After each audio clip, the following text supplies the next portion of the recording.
ঘর। কেউ মনে মাইন্ড করবেন না যে আমি একটা হিন্দু ধর্মের মেয়ে হয়ে কেন গজল করতেছি। আমার এই গজলগুলো খুবই ভালো লাগে, মন থেকে আসে।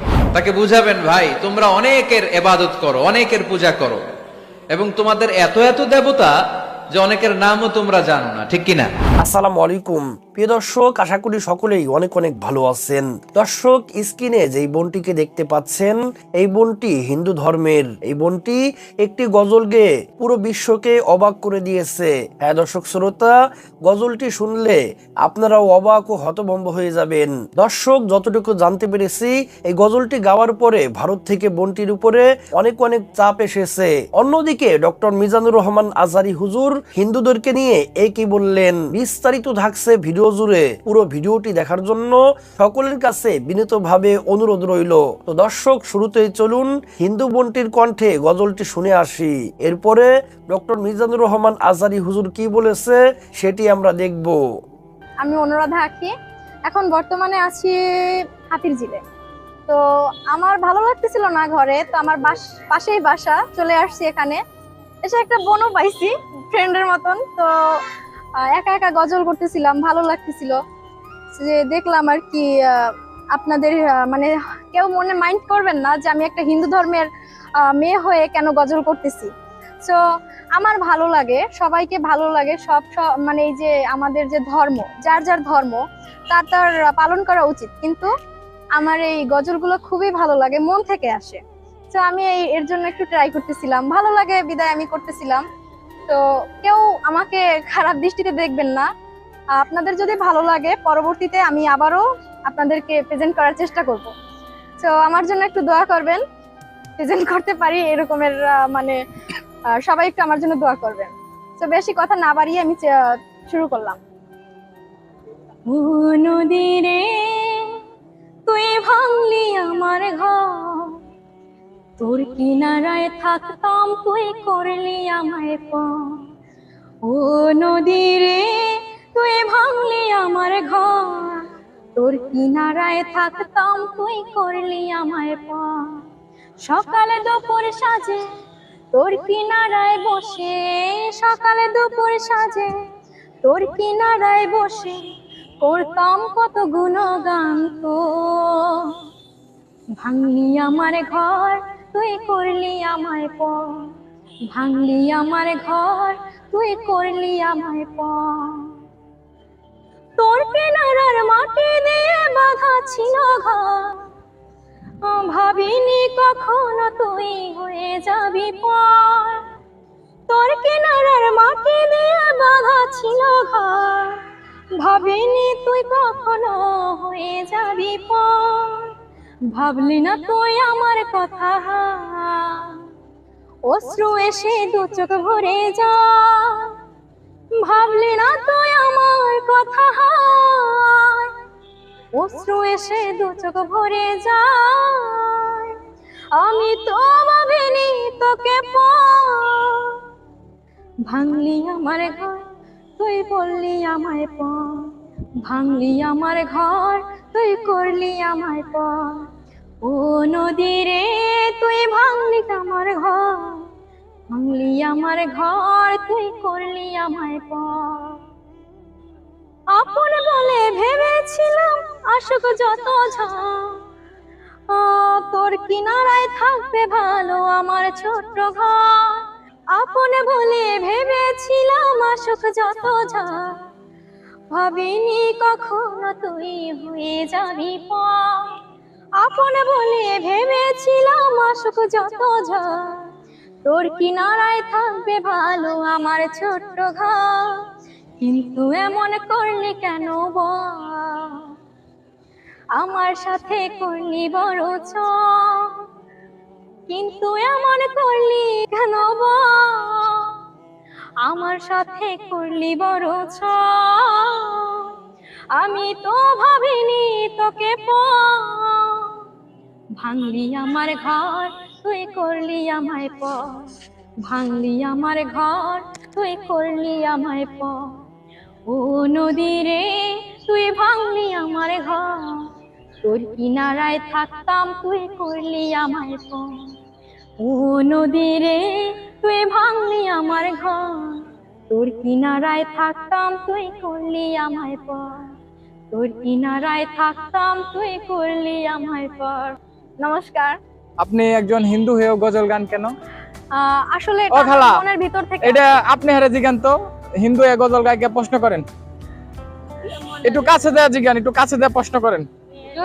হ্যাঁ, কি উত্তর দেয় আমি দেখবো। উনি তো হিন্দু মানুষ, উনি তো হিন্দু ধর্মের অনেক কিছুই আমাদের সামনে। হ্যাঁ। আন্টি, আমি গজলটা করি এই কারণেই যে আমি পার্মানেন্ট গজল করি তা না, আমি সমস্ত ধর্ম বা মানে যে যার ধর্মে আছে সবাইকে সম্মান জানাই, কিন্তু আমি একজন হিন্দু মেয়ে হয়ে কেন গজল করি এটা আপনাদের মনে সবার প্রশ্ন, রাইট? কিন্তু আমার কেন জানি না, এটা একটা ইসলাম ধর্ম একটা শান্তির ধর্ম।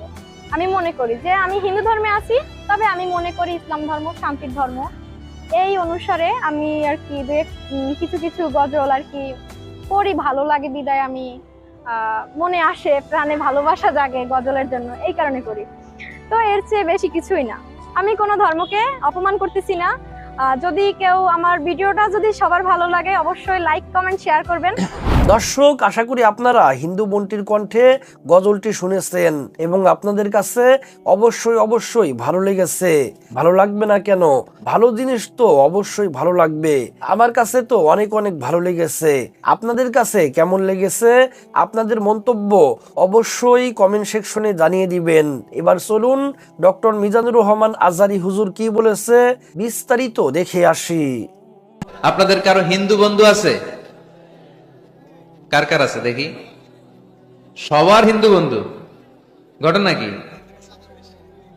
এলাকার নাম কি? ও, দেবদুয়ার। মাশাআল্লাহ, দেবদুয়ার। হিন্দু ভাইদেরকেও আমরা অনেক ভালোবাসি। আজকে এয়ারপোর্টে, ঢাকা এয়ারপোর্টে অনেক লোক আমাকে ঘিরে ধরেছে। সবার কথা হচ্ছে ইউটিউবে হুজুর আপনারা দেখি। আপনারা দেখছেন নাকি ইউটিউবে? দেখেছি তো। এক হিন্দু আসছে, এসে কানে কানে বলে, হুজুর আমি হিন্দু, আমি আপনার আলোচনা শুনি, আমি আপনার সাথে একটা ছবি তুলতে চাই। কেন? বলতেছে এটা স্মৃতি হিসেবে রাখতে চাই। তো এটা আমাদের সৌভাগ্য, ঠিক কিনা? হিন্দুরা যদি আমাদের মাহফিলে আসে, এদেরকে জায়গা করে দিবেন, খাওয়ার ব্যবস্থা করে দিবেন। অনেক আসছে, হ্যাঁ, ভিতরে। আমাদের হিন্দু ভাইদের মধ্যে থেকে কারা কারা আসছেন দেখি তো। আচ্ছা, হাত উঁচু করবে না, তারপরে দু একজন করে ফেলছে, হাত নামান। হয়েছে হয়েছে, না ওঠানোর দরকার নাই, টানাটানি করার দরকার নাই। আলহামদুলিল্লাহ, অনেক নাকি আসছে হিন্দু। আলহামদুলিল্লাহ, আল্লাহ ভাইদেরকে তুমি ইসলামের জন্য কবুল করো। আমাদের মধ্যে যদি ইসলামের সৌন্দর্য দেখে তাহলে তারাও কালিমা পড়ে মুসলমান হবে, ঠিক কিনা? এবং কোন হিন্দু ছেলে যদি মুসলমান হয়, তার দায়িত্ব আপনারা নিবেন এবং তার বাবা মার সাথে সেজন্য সম্পর্ক নষ্ট না করে। বাবা মা হিন্দু হোক, কোনো সমস্যা নাই, বাবা মার সাথে সুসম্পর্ক থাকবে, সুসম্পর্ক থাকবে। আল্লাহ রাসূল সাল্লাল্লাহু আলাইহি সাল্লামের স্ত্রী আয়েশা রাদিয়াল্লাহু তাআলা আনহুর বোন আসমা, ওনার মা ছিলেন মুশরিকা। তখন মুশরিকা ছিলেন। এসে আল্লাহ রাসূল সাল্লাল্লাহু আলাইহি ওয়াসাল্লামকে বললেন, ইয়া রাসূলুল্লাহ, আমার মা তো মুশরিকা, আমি তো কালিমা পড়ে মুসলমান হলাম, আমি কি মায়ের সাথে ভালো আচরণ করব নাকি কথা বলবো না? বিষ্ণু সাল্লাল্লাহু আলাইহি ওয়াসাল্লাম বললেন, খবরদার, সিলিহা, হোক মুশরিক হোক কাফের, সে তোমার মা। লাউ কাতা'তা জিলদাক, যদি তোমার চামড়া কেটে মাকে পায়ের জুতা বানিয়ে দাও, ওই যে এক ঢোক দুধ খেয়েছিলা, ওই এক ঢোক দুধের শোধ আদায় হবে না। খবরদার, মায়ের সাথে ভালো আচরণ করো। তো কোন হিন্দু ভাই যদি মুসলমান হন, কোনো অসুবিধা নাই, আপনার আব্বা আম্মার সাথে সুসম্পর্ক রাখবেন, আত্মীয়দের সাথে সুসম্পর্ক রাখবেন। তবে মুসলমানদের মধ্যে থেকে যারা আপনারা পয়সাওয়ালা, ফ্যাক্টরির মালিক, বিজনেসের মালিক, তাকে কর্মসংস্থানের ব্যবস্থা করে দিবেন। We have to extend hour helping hand to him. সাহায্যের হাত বাড়িয়ে দেওয়ার দরকার আছে না নাই? এজন্য তাদেরকে নিয়ে আসবেন বেশি। আমরা চাই আমাদের ইসলামের কথা শুনে, ইসলামের সৌন্দর্য দেখে, বিউটি দেখে তারাও কালিমা পড়ে মুসলমান হোক, ঠিক কিনা? তাদের সাথে প্রথম যেই কথাটা তাদেরকে শোনাবেন, সেই কথাটার নাম হচ্ছে আর রাব্বানিয়া। ইসলাম সম্পর্কে প্রথম যে কথা, ইসলামের প্রথম বৈশিষ্ট্যের নাম হচ্ছে আর রাব্বানিয়া। সবাই বলেন কি নাম? মানে এটা রবের দেয়া ধর্ম। তাকে বুঝাবেন, ভাই তোমরা অনেকের ইবাদত করো, অনেকের পূজা করো এবং তোমাদের এত এত দেবতা যে অনেকের নামও তোমরা জানো না, ঠিক কিনা? আমাদের হিন্দু ভাইদের মোট দেবতার সংখ্যা কত জানেন? হ্যাঁ, অনেক অনেক সংখ্যায় 33 কোটি বা 36 কোটি এরকম সংখ্যা পাওয়া যায়। তো আমার দেবতা যদি 33 কোটি হয়, আমি কয়জনরে মানব? আমাদের রব কয়জন? ওনার বিধানগুলো কি আমরা ঠিক মতো মানতে পারি? আমরা বিপদে পড়লে এক আল্লাহর কাছে চাই। রব আর খালিক যদি একজন না হয়ে দুইজন হয়, তিনজন হয়, ওটা ভালো না একজন হইলে ভালো? দুইজন বা তিনজন হইলে মারামারি আছে না নাই? কথা বলেন। এক খোদা বলবে তুমি আজীবন সকালবেলা পূর্ব দিক থেকে সূর্য উঠাইছো, পশ্চিম দিকে ডুবাইছো, কালকে থেকে আমি উল্টা করব, পশ্চিম দিক থেকে উঠবে পূর্ব দিকে, ধাক্কাধাক্কি আছে না নাই? এ বলবে একরকম, ও আর একরকম, কয়জনের মন খুশি করব আমরা? আমরা এতজনের ইবাদত করি না, আমরা ইবাদত করি একজনের। চিল্লায় বলেন তিনি কে? সম্মানিত দর্শক শ্রোতা, আশা করি পুরো ভিডিওটি দেখেছেন এবং ডক্টর মিজানুর রহমান আজহারী হুজুর হিন্দুদেরকে নিয়ে কি বলেছে আপনারা বুঝতে পেরেছেন। আপনারা সকলেই দোয়া করবেন আল্লাহ পাক রব্বুল আলামিন যেন পৃথিবীর সমস্ত নন মুসলিম ভাই বোনদেরকে হিদায়াত নসিব করেন, তাদেরকে যেন আলোর দিশা দেখান। তো ভিডিওটি এ পর্যন্তই। ভিডিওটি ভালো লাগলে লাইক এবং শেয়ার করে দিয়েন। এ বিষয় নিয়ে যদি আপনাদের কোনো মন্তব্য থেকে থাকে অবশ্যই কমেন্ট সেকশনে জানিয়ে দিবেন। নিত্য নতুন ভিডিও পেতে চ্যানেলটি সাবস্ক্রাইব করতে ভুলবেন না। ভালো থাকুন, সুস্থ থাকুন, এই দোয়া রইল। বেঁচে থাকলে দেখা হবে পরের ভিডিওতে। আল্লাহ হাফেজ।